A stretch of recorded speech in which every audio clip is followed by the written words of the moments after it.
Alors aujourd'hui, on accueille Jacques Droux. Alors Jacques qui est nouvellement installé en Meuse, qui a quand même plusieurs cordes à son arc.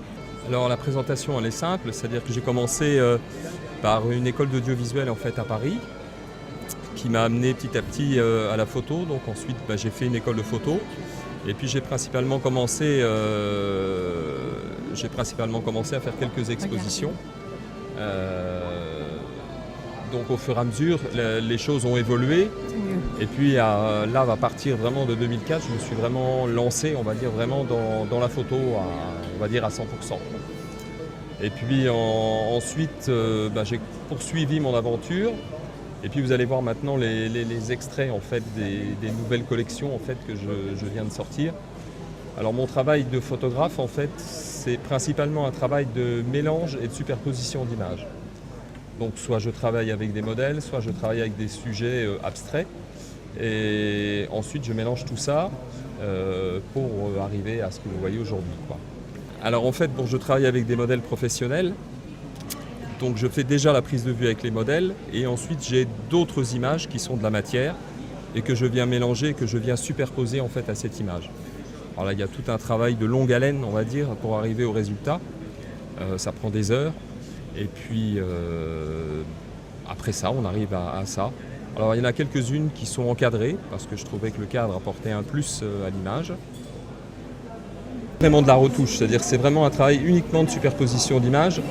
Je ne pratique pas d'effets spéciaux, il n'y a pas de trucage au niveau de l'image. L'image elle est telle qu'elle est, à la prise de vue au départ, et puis ensuite je viens superposer d'autres images. Donc là par exemple, combien il y a d'images pour à peu ce près tableau? 4 ou 5. 4 ou 5. 4 ou 5 images.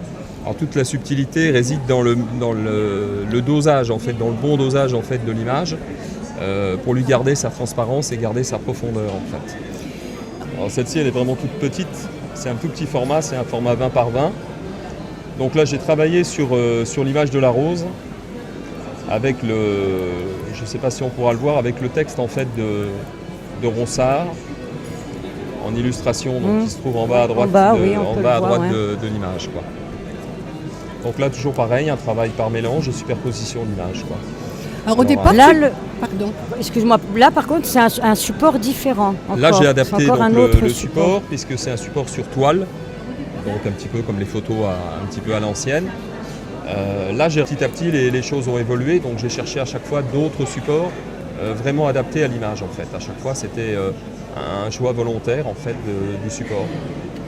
Je pense pas que je me sois trompé. On croirait un tableau là, hein, si on. C'est volontairement, voilà. C'est toute la subtilité en fait de ma photographie, c'est-à-dire qu'elle est vraiment très proche de la peinture. C'est un subtil mélange, c'est-à-dire qu'au lieu de travailler, je dirais avec des pinceaux et de la peinture, je travaille avec des images. C'est un support, on appelle ça du dibond. Ah oui, donc le dibond c'est un support on va dire qui est surtout destiné à l'industrie puisqu'il sert à faire tous les panneaux publicitaires qu'on peut voir à droite à gauche. Et toute la difficulté c'était de trouver le bon support et trouver le bon plastique pour avoir une bonne qualité d'image. Voilà. Je suis parti un petit peu dans le vide en fait. Je cherchais je dirais que ma peinture c'est plus un travail expérimental, c'est-à-dire que je cherche des idées, ça se rapproche de ma sculpture parce que des fois il y en a une qu'on verra après mais elle m'aide à la fois pour ma sculpture et ce que je fais en peinture m'aide pour la sculpture. Donc les deux sont relativement très proches. Oui. Ce que je fais en sculpture, ce qu'on retrouve aussi dans ma photographie, beaucoup de rouille, beaucoup d'empreintes de métal. Là c'est vraiment une série sur les anges, celle-ci c'est Danse avec les anges. Et c'est chaque fois des petits personnages, d'amour. Alors, ça mérite une histoire. Toute une histoire. Hein. Alors, il faut déjà savoir une chose, c'est que la plupart de mes sculptures, je récupère peu de choses. J'achète beaucoup de choses dans les brocantes parce que j'aime que mes objets qu'ils aient vraiment une histoire. Donc, pour revenir aux gueules d'amour, en fait, on se promenait avec mon épouse, on faisait une brocante et je suis tombé sur une boîte où il y avait toutes ces petites crémones de fenêtres. Et j'ai eu la chance, c'est qu'il y en avait juste un nombre suffisant, je dirais, pour faire quelque chose d'intéressant. Et elles sont vraiment restées telles qu'elles étaient. C'est-à-dire que je les ai simplement vernies pour les protéger. Et c'est ce qui est devenu vraiment les gueules d'amour, quoi. Et tu... Alors là, j'ai travaillé de façon différente, c'est-à-dire que j'ai pris une tôle, alors on le voit peut-être pas bien, en fait je me suis amusé à lui donner du relief. J'ai tordu la tôle en fait pour la chiffonner un peu comme du papier. Voilà. Sous dépend ce qu'on a sous la main. Donc je prends une forme que je mets sous la tôle et ensuite je la tape.